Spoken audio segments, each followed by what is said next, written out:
Yeah, what's up? Alright, I wanted to do a complete counselor guide to Friday the 13th, but in actuality, this video would take like 3 hours realistically. So I'm gonna try to break this down as quick as I can and split them up because the way I actually want to do it, it's gonna be pretty much impossible because I need to show clips while I'm demonstrating, and the software, I still can't find the software. I've been asking around and commenting on videos who does videos like that with softwares that kind of like do the mixtape like the videos I used to do back in the day, but nobody's talking, so I'm gonna have to do this the best way I can. So the first chapter is going to be understanding the stats and the roles of each counselor.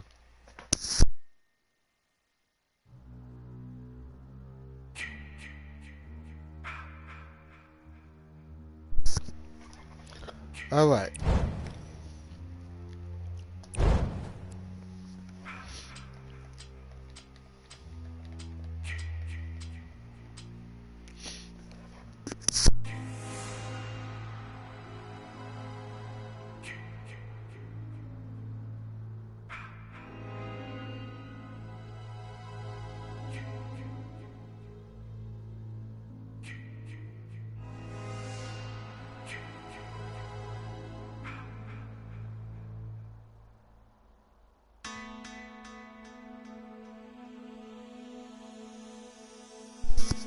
Okay, the first thing we're going to do is understanding the stats.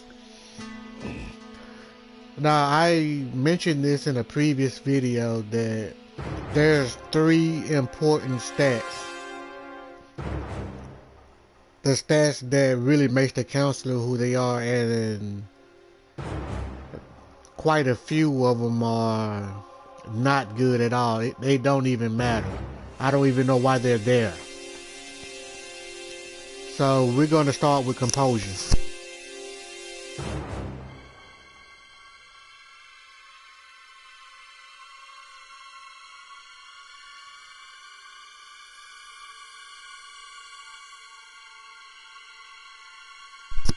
I didn't write any of this down. I wanted to write this down first, but I'm just going with the flow. So composure. Composure is one of the 3 important stats. Now composure determines how well a counselor can fight out of Jason's grab. It can determine how well they can run when their fear is high, which means that how less time they're going to be stumbling. Composure also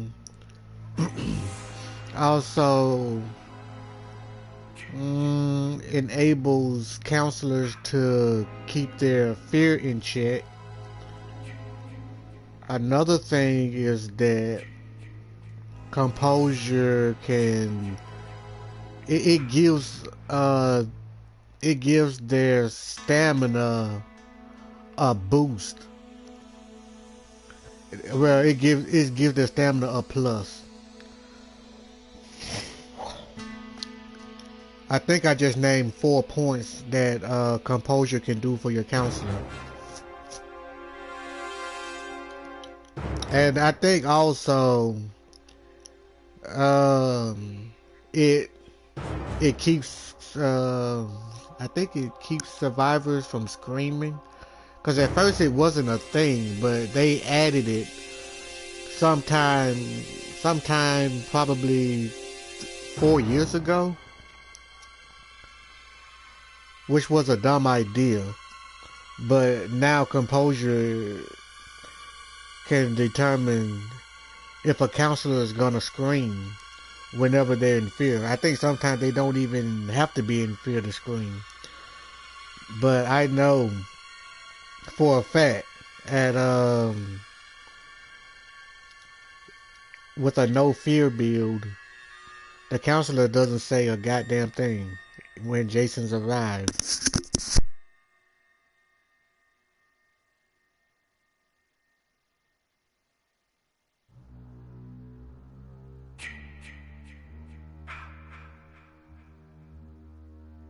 Now I remember having Tommy Jarvis with the no fear, but I think he still screams. I don't know why, but this this game is pretty off. There's a lot of things that's off about this game that don't make sense, and I can't explain it to you. Only they can.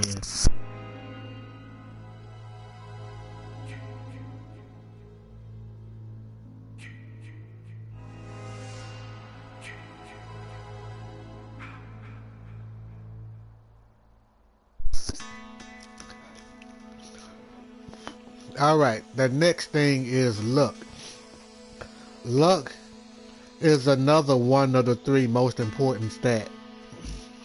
Now, what luck can do for your counselor is determine how long they can hold a weapon, how fast they can start a car, makes repairing a little easier, and this is one of the points I need a video comparison to show you. So what you can do is test for yourself.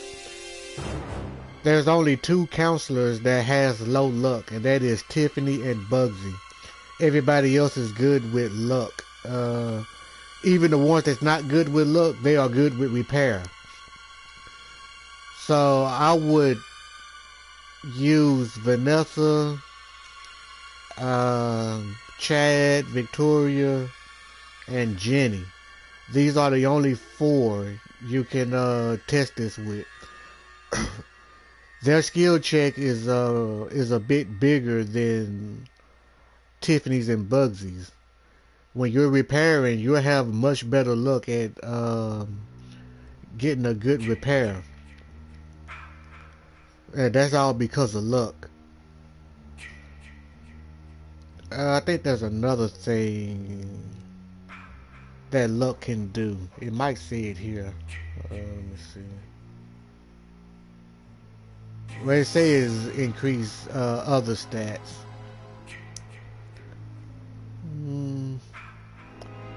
But it shows on your repair. Let me think. There got to be some more that I'm leaving out.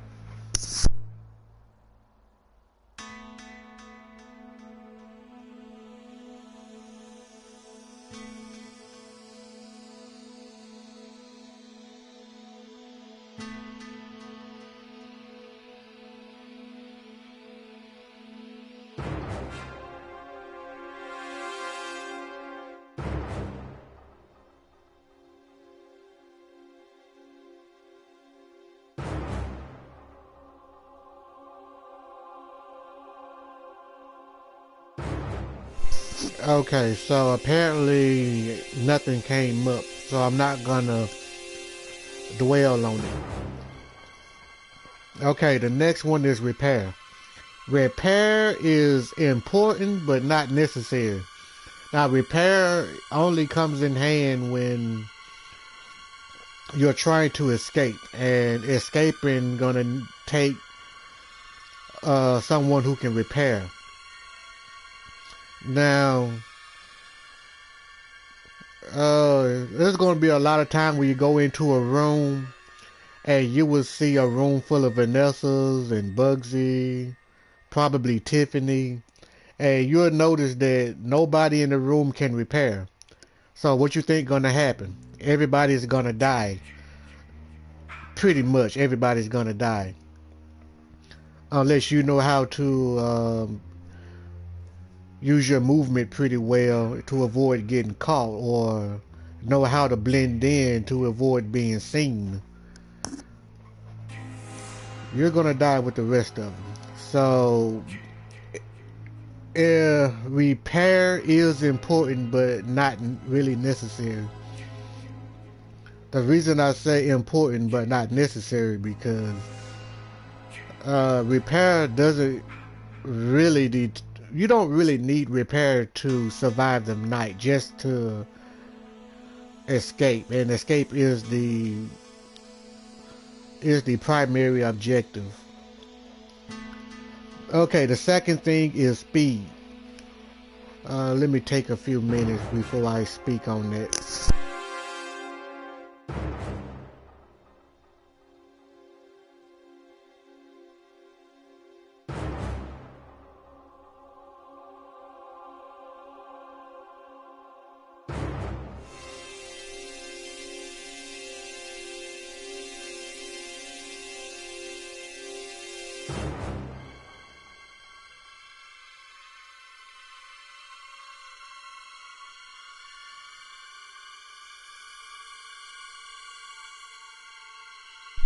Alright, now speed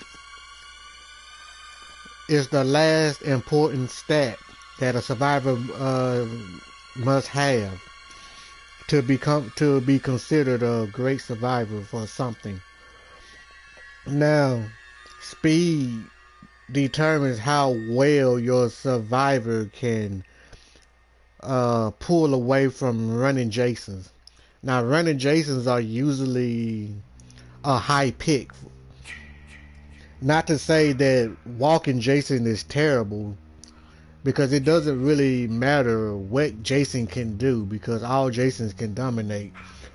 But running Jasons can put pressures on slow survivors. What I mean is, when Jason is chasing you, you don't want to use your sprint meter. You don't want to burn it, but you just want to use it. And you have to jog instead of sprinting. And if your counselor has, let me see, I don't exactly know where the line is. It might be a speed of 5 and under. If your survivor is a 5 and under in speed, a running Jason will catch up to him when you're trying to out jog his running. Or if you're trying to out jog his run. So you're going to have to jog and then sprint and then go back to jogging. And then hopefully you can go through a window. But if your counselor has a 6 and up, you're fine. So speed is very, very important. So you have composure, luck, and speed. The next thing is stamina. Stamina is important, very important, but at least you can do something about your stamina. There is a perk to increase your stamina, but there is no perk to increase your speed. Maybe movement speeds, like going through a window or dodging, but not just running forward.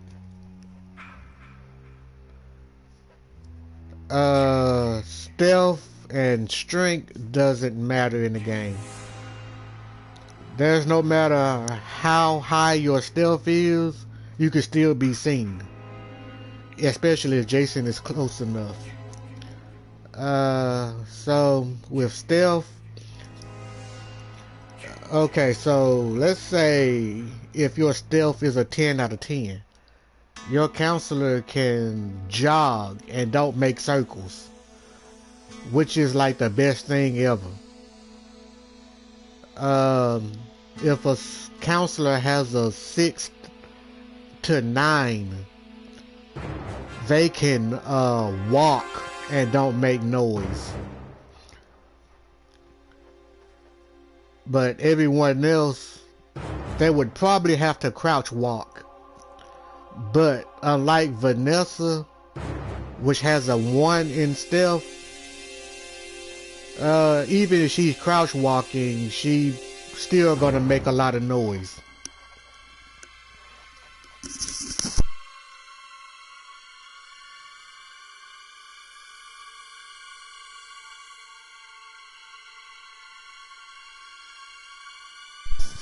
Alright, and the last thing is strength. Now strength has a lot of components, but none of them are important.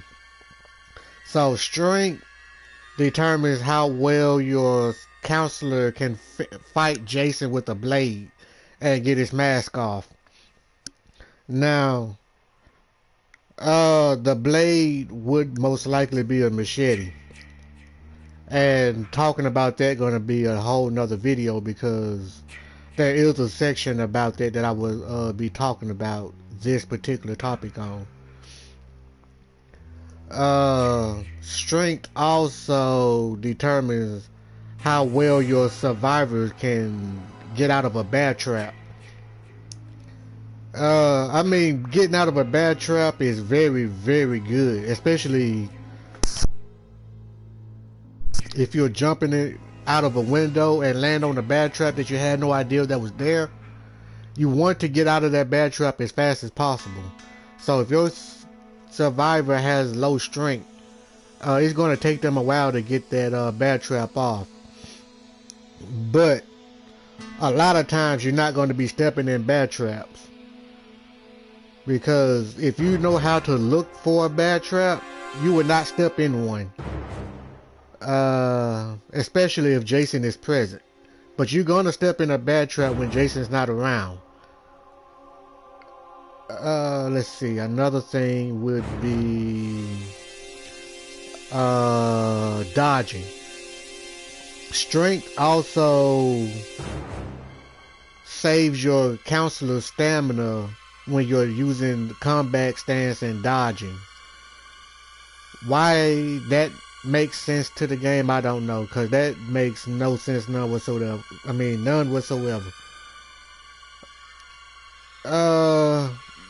I mean, I can see why, but it don't make sense, because people with high strength may need to use it to go in combat stance to do heavy attack with the blades to get the mask off a lot faster, but I don't see why strength have anything to do with conserving the stamina.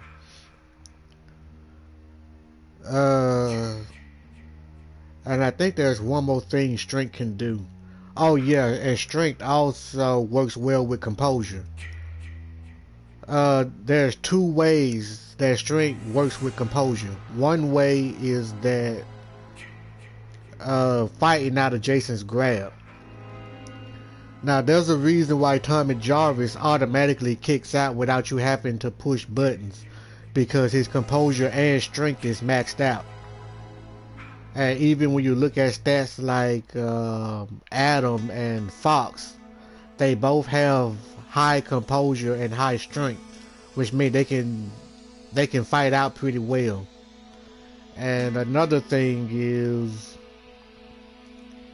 when your counselor is in high fear, high strength usually determines how well they can get out of that fear. But I also believe that low composure can do it too. But for Jenny, her composure is very high, but her strength is a 1. So that explains why it takes her a long time to get out of her fear, because she don't have the strength to deal with it.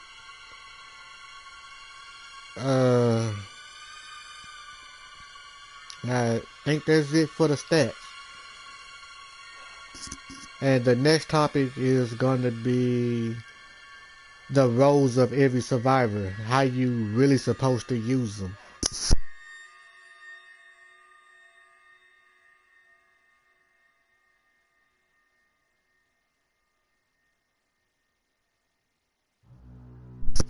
Okay, so the first counselor is Vanessa. Now, Vanessa can be played one of two ways. The first way Vanessa should be played is the transporter. Now, as Vanessa, to be the transporter, she needs to be looking at her map to see what they've dropped down If you see anything important on the map, you need to go get it and take it to wherever it needs to go. That's pretty much Vanessa's job. And the second way she needs to be played is the distraction. Since she makes the most noise, she can pretty much bring Jason's attention.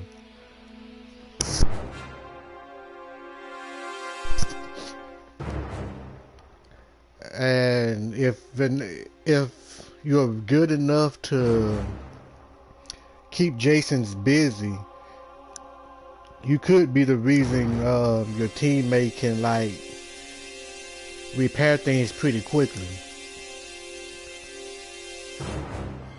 So that's pretty much Vanessa. Okay, so the next we have Deborah. Deborah can be played one of two ways. Really, she can pretty much can use both of her play style in the same game. So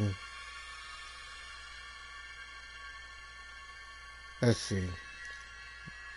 The first way Deborah is to be played is to be the phone house camper.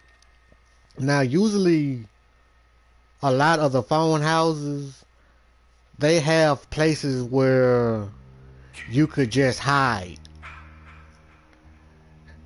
And Jason can like easily miss you or walk past you or overlook you. Now, I think there's like one phone house in the game that doesn't have anywhere for you to hide, but you just have to know how to hide on the side of the doors. But those hiding spots is not meant for you to just stay there. It meant for you to move as soon as Jason walked past you. And with this outfit I have Deborah in, you do not want to use that outfit when you're trying to blend in with the background or with the walls or whatever. Deborah has outfits for that, and this is definitely not one of them. Let's see. So yeah, so she needs to be camping out the phone house, and somebody needs to bring her the phone fuse so she can call the cops. Now Deborah can do some heavy damage to Jason if she managed to call the cops, because if the cops get called, Jason can lose a lot of kills. But it not guaranteed everybody's getting out, because there's a waiting period. And talking about this is supposed to be a whole different topic on a different video. So that's one game. That's one way to play Deborah. And the second way to play Deborah is a favor for a favor. Deborah is only good for repairing. That's it. Everything else, Deborah's going to need help. So the best she can do is repair stuff for somebody and hope. Well, I'm not going to say hope, but well, if you're playing solo, then yeah, you can pretty much hope. But if you're using Deborah, you might want to be playing with a friend, because Deborah is lacking in just about everything. She's lacking in luck, she's lacking in speed, she's lacking in stamina, strength. I mean, her composure is average, but that's about it. So Deborah is going to need to be with somebody with high luck. High luck counselors is Deborah's best means of escaping. So she fixed a car or boat for those guys and then dropped them the keys. She's pretty much good. But you have to be sure that whoever you're dropping the keys to can drive. I mean, if you can drive yourself, but you can, but you need a counselor with high luck to start the car if Jason's around. So that's pretty much Deborah's second way to be played. The favor for a favor most definitely is probably uh, I won't say the best way. Yeah, it would be the best way because camping out at the phone house, it might come to a point where you're gonna have to evacuate that house if the phone fuse comes a little too. It takes long for the phone fuse to get there. So you're gonna have to have someone with high luck to be there with you, especially like if you're carrying the gas can or the battery. You can't defend yourself. That's where they come in because they can fight Jason and keep their weapon for a very long time without it breaking on the second hit.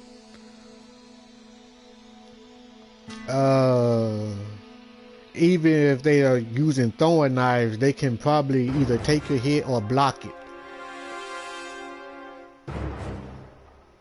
Deborah can repair pretty fast, so they shouldn't have to take too many hits protecting Deborah when they're blocking off throwing knives or whatever. Okay, I think that'll do it for Deborah. Okay, next person is Tiffany. The best way to play as Tiffany is the same way you play as Vanessa. It seems like she's good for being a good transporter, but she can't be a distraction. She can only take the gas and battery and whatever else to his rightful spot much quieter than Vanessa.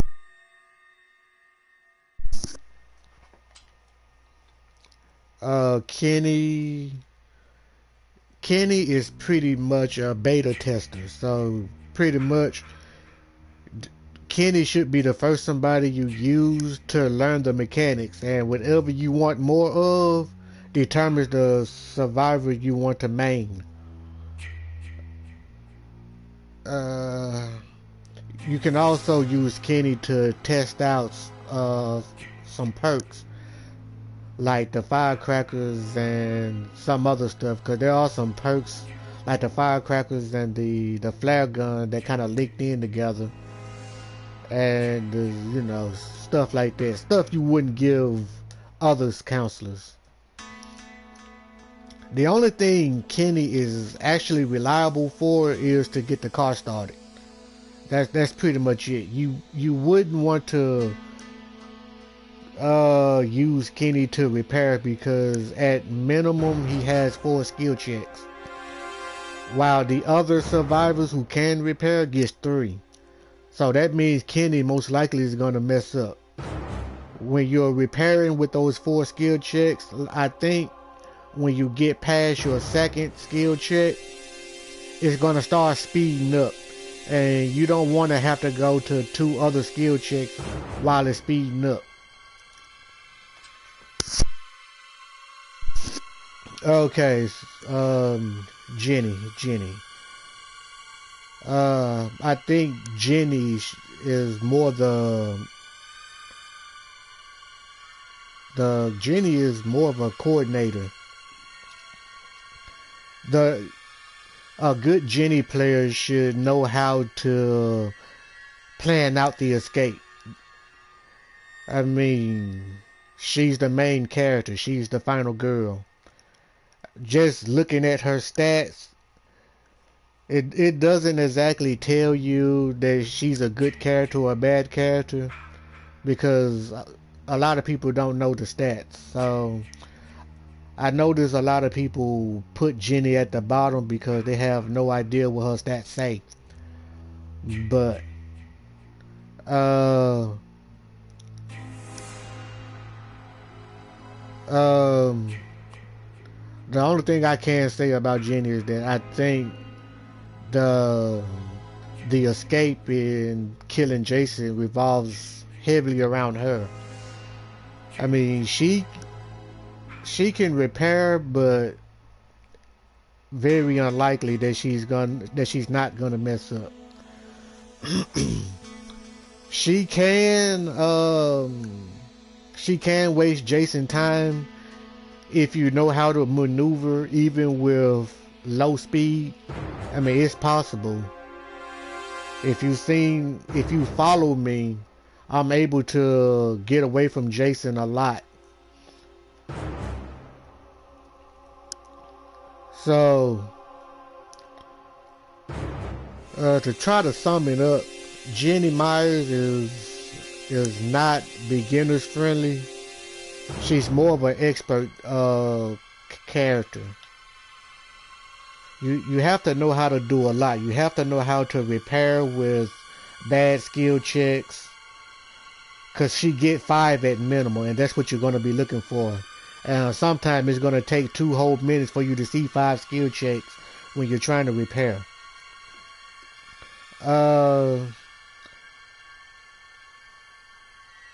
She's really good at running because she doesn't stumble. She's good at fighting because she can keep her weapon longer.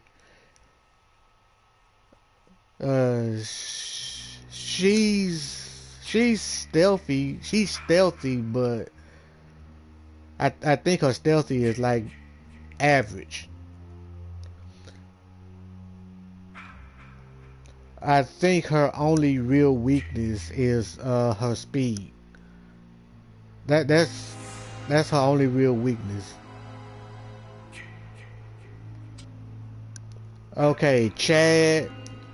I believe there's only one way to play Chad, and that's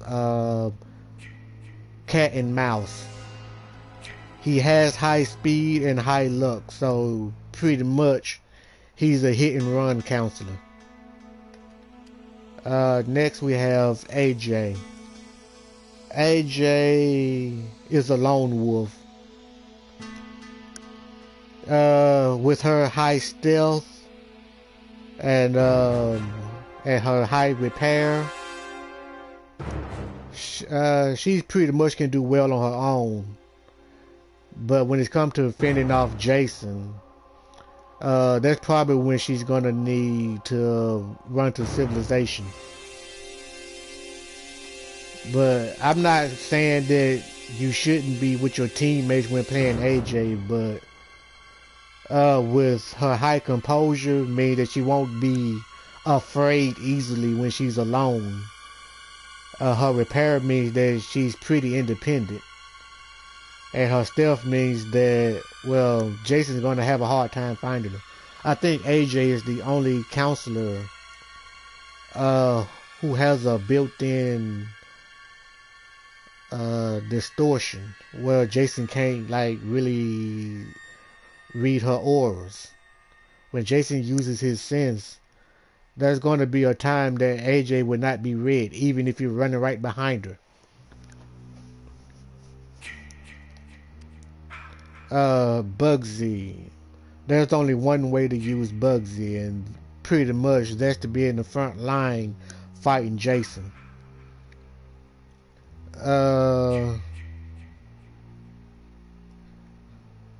So machete in hand and just go out looking for Jason if you're trying to kill Jason.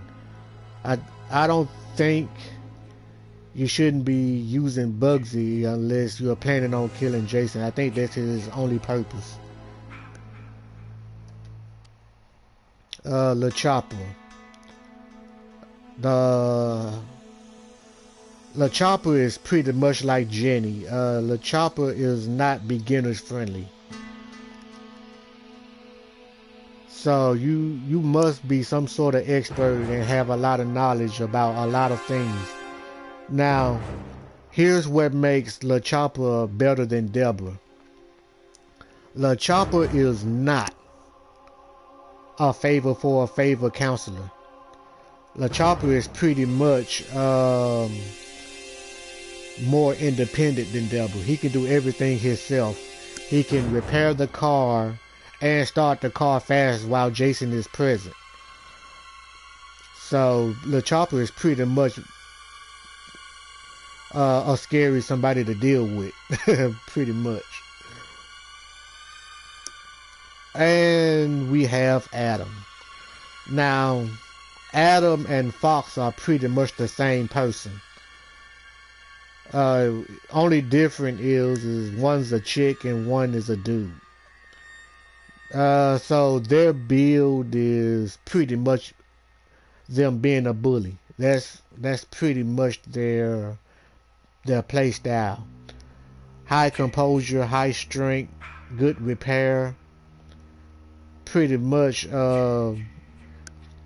they supposed to go around attacking Jason and kicking out of his grab if he fails to have the right grab kills.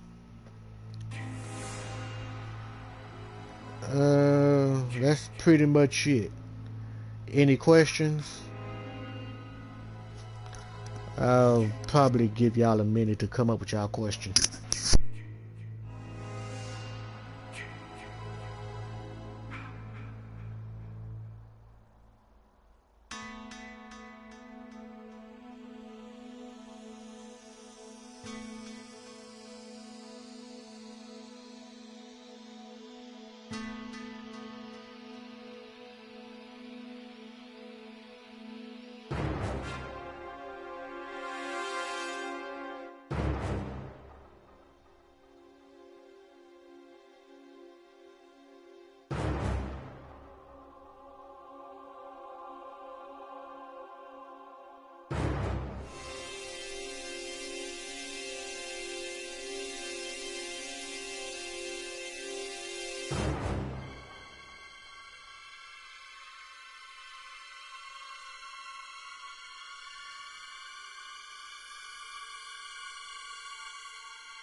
Alright, no questions.